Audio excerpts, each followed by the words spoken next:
Se você quiser, leia Zacarias 13, verso 7.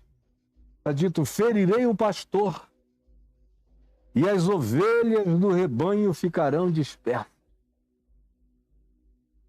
Ferirei o pastor, e as ovelhas do rebanho ficarão dispersas. Ora, a gente está falando aqui do pastor dos pastores, de Jesus, o bom pastor que dá a vida pelas ovelhas.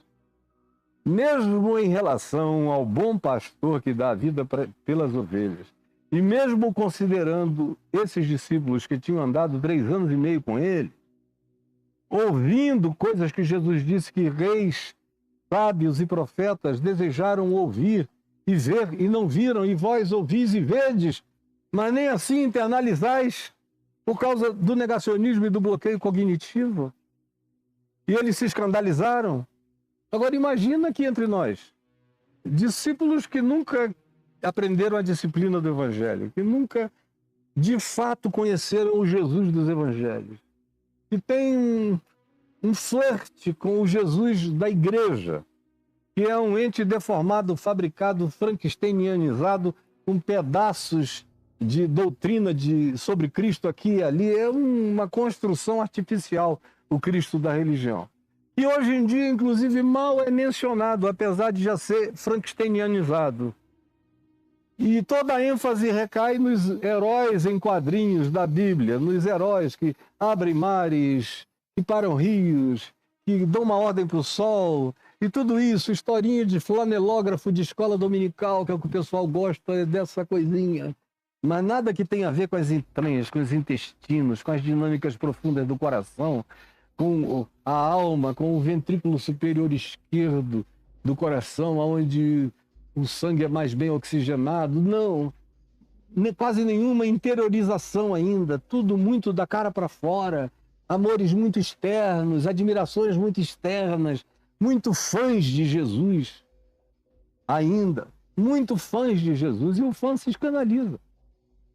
Quando o fã encontra algo menor do que a fantasia, é daí que vem a ideia de fã, é um indivíduo que corre atrás da fantasia. Interessante.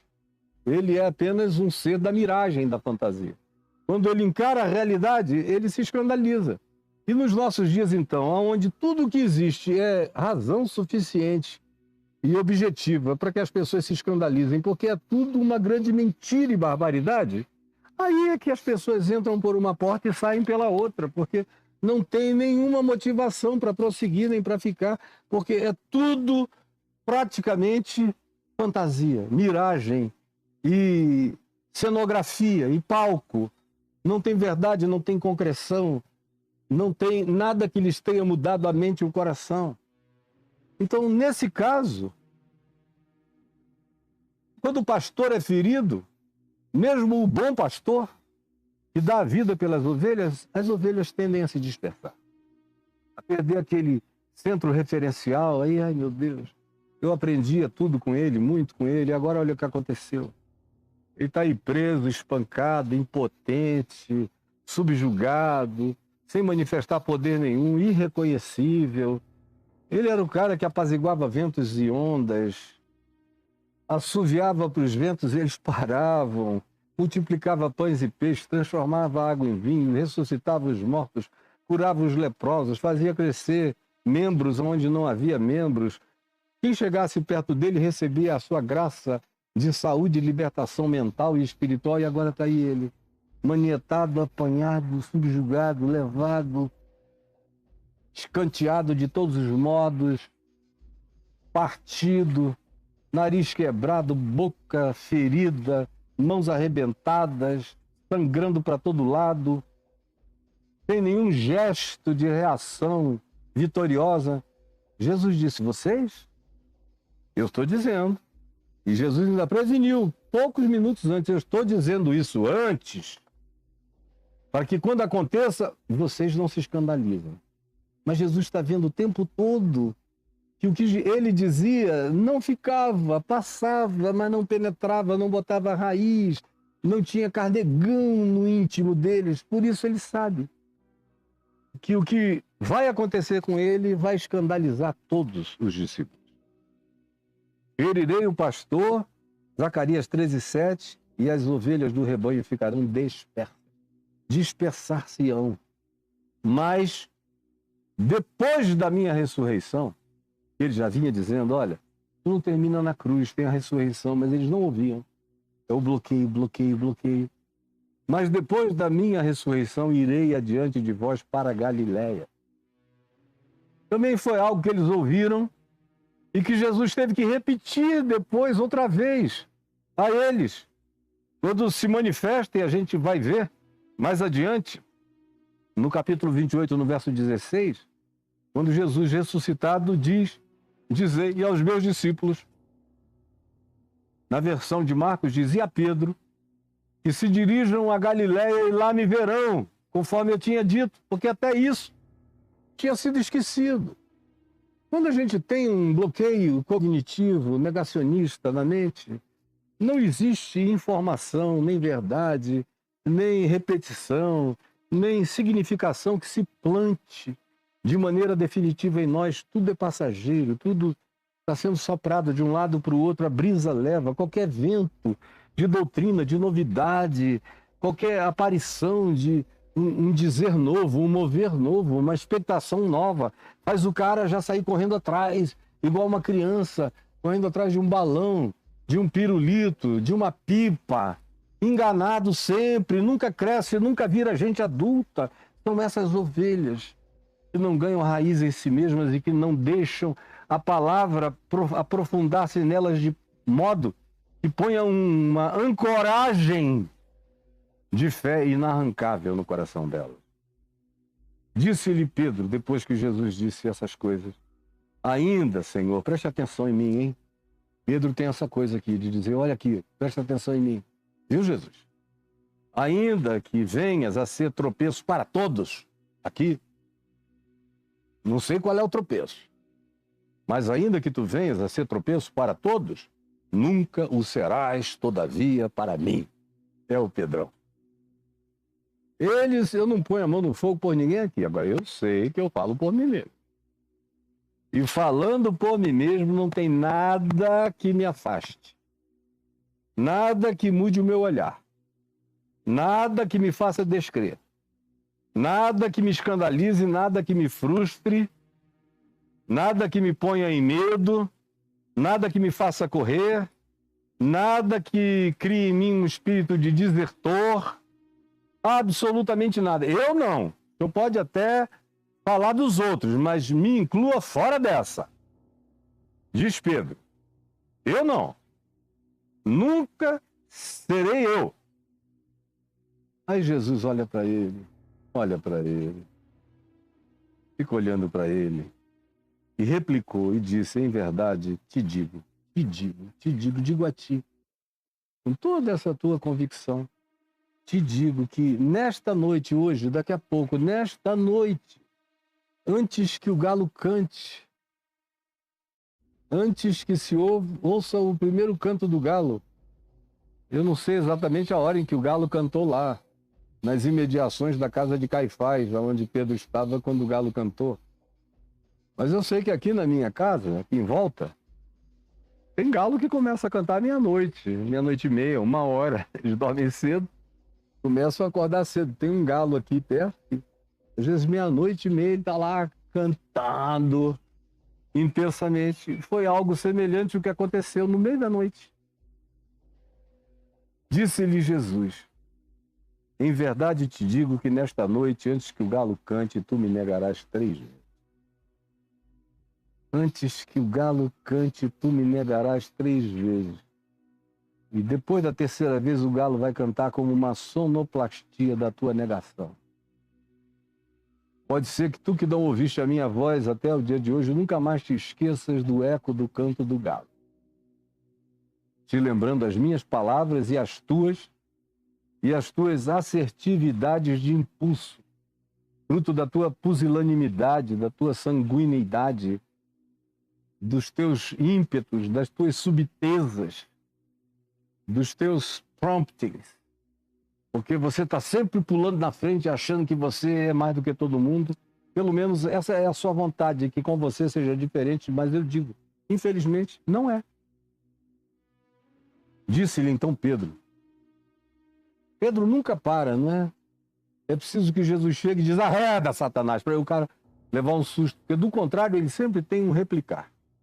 E diz, ainda que me seja necessário morrer contigo. Veja só. Ai, Pedro, você vai morrer depois de muito tempo. Depois de ter virado de menino em homem. Depois de ter crescido o que você precisa crescer, porque você tem 1 trilhão de coisas a amadurecer ainda, meu querido Pedro. Mas ele não sabe disso, ele se dá como pronto, acabado, terminado, concluído.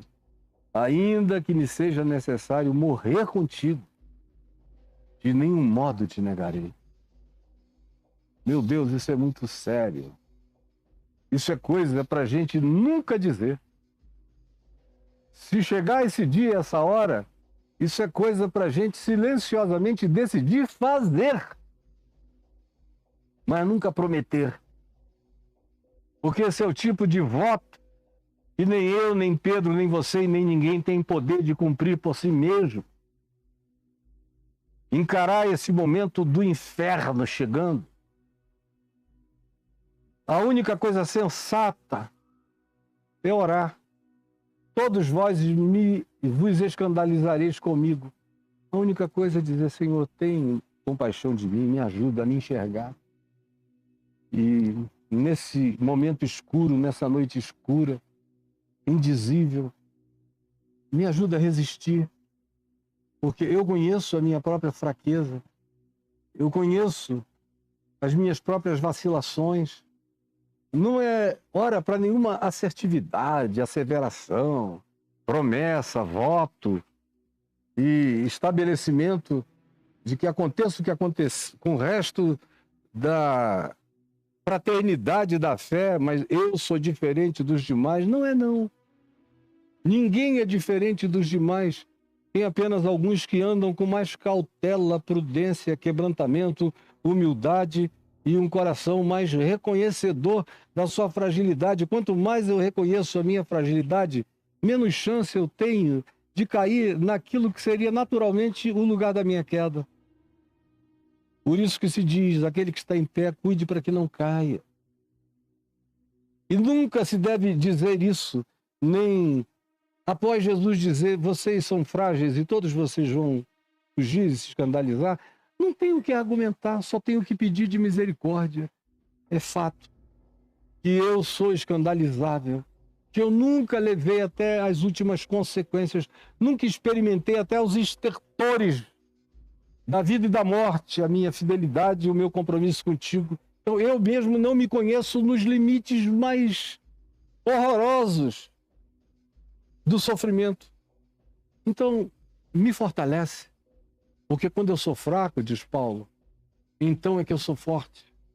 Afinal, como disse também Paulo, o poder de Deus se aperfeiçoa na fraqueza. O poder de Deus se aperfeiçoa na fraqueza, não na falastrice, não no confessionalismo triunfalista que diz eu jamais. Cresci muito, aprendi muito, eu sou intangível, intocável, impenetrável e invencível. Quem diz isso já caiu e não percebeu. Ainda que me seja necessário morrer contigo, de nenhum modo te negarei. E todos os discípulos disseram o mesmo. Todo mundo chegou e disse, eu também, Senhor, eu também, eu também, hein?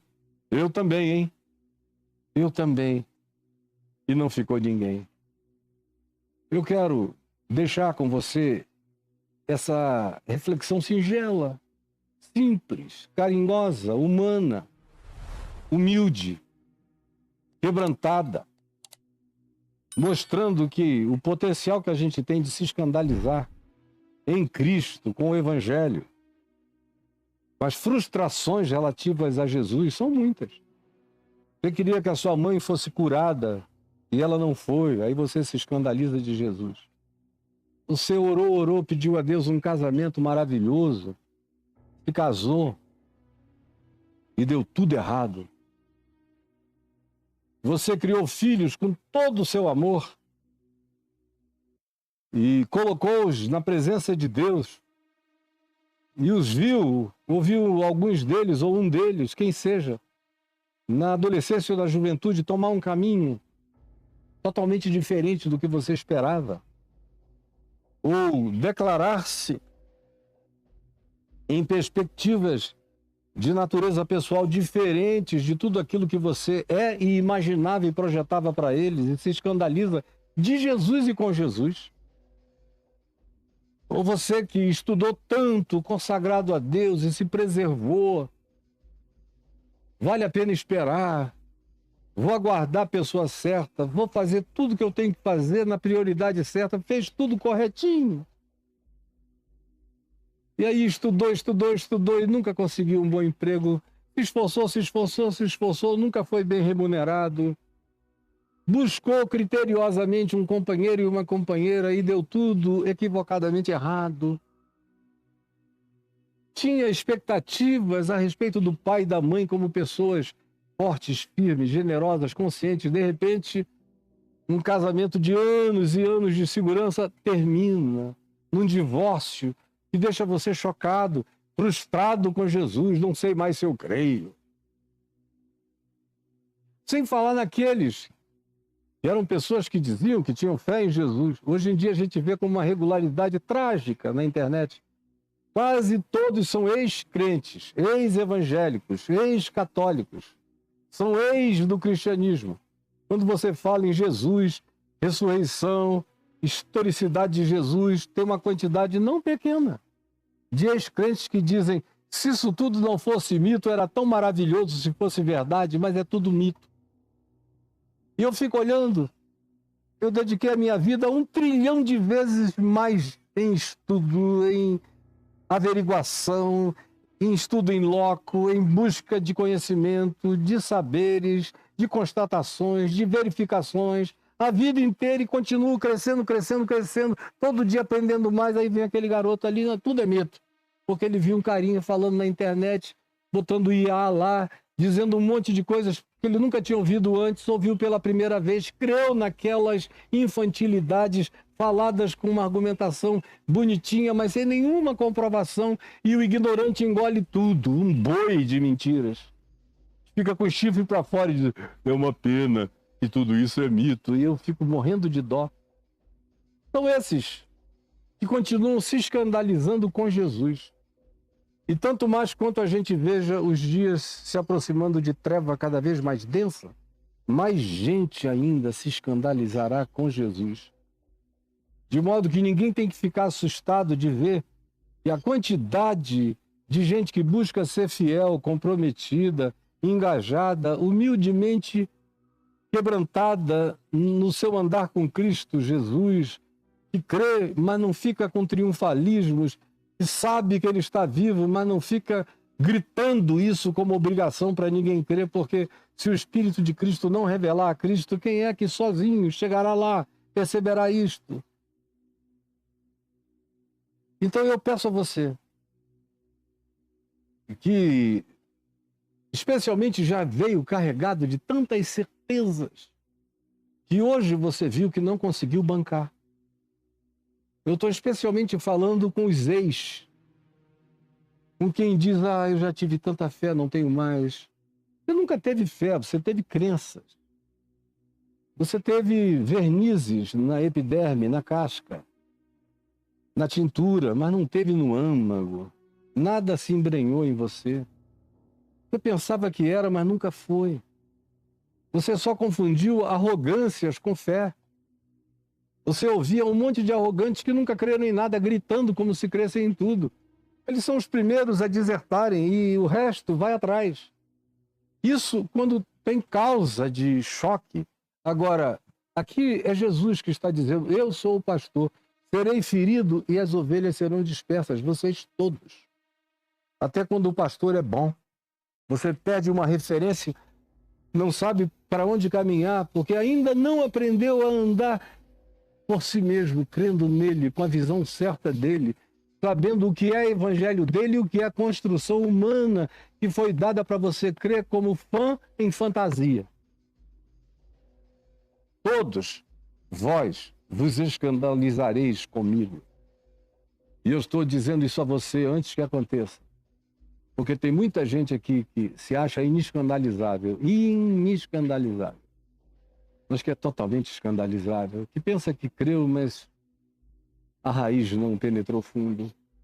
Não se jacte do que você alcançou, tem muito mais para você alcançar, até aquele dia em que você vai estar ancorado no trono da graça de Deus, e a graça de Cristo Jesus vai estar ancorada no âmago do seu ser. Aí a força dessa inseparabilidade há de permanecer. Senhor Jesus, eu peço que essa palavra singela tenha chegado no coração de todos aqueles que estão vendo, ouvindo, e todos aqueles que verão e ouvirão, e que no coração de cada um haja um milagre da tua misericórdia, acontecendo como revelação, trazendo quebrantamento, humildade e enraizamento da gente em ti. É o que eu te imploro, em nome de Jesus. Amém, amém e amém.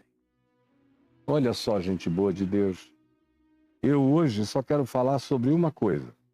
Quero só falar sobre os meus cursos. caiofabio.com.br/cursos. Escreva aí, aperte no Enter. caiofabio.com.br/cursos, Enter.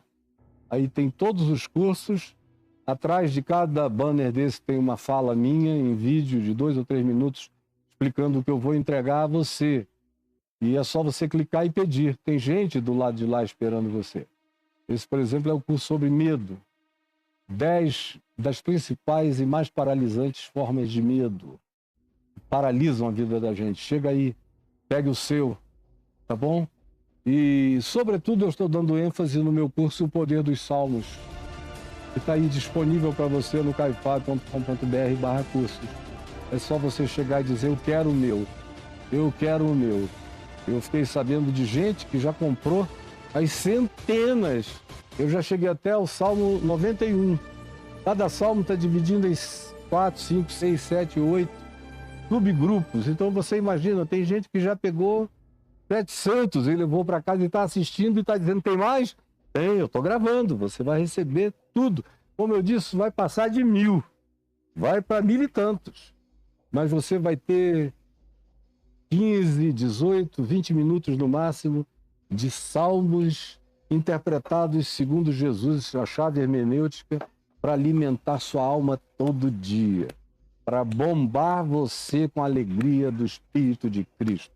E eu convido você para fazer isso, tá aí, caiofabio.com.br/curso. Eu volto com você amanhã, que é o nosso último dia de exposição, porque sexta-feira eu vou continuar gravando o Poder dos Salmos. Voltamos a terça, quarta e quinta, Mateus, até acabar, e segunda e sexta eu gravo aqui para o curso. Assim que acabar Mateus, nós vamos começar um outro período e depois eu vou dizer as coisas novas que irão acontecer aqui nessa plataforma maravilhosa do YouTube. Um beijo para todos vocês. Fiquem com Deus, em nome de Jesus. Amém, amém e amém.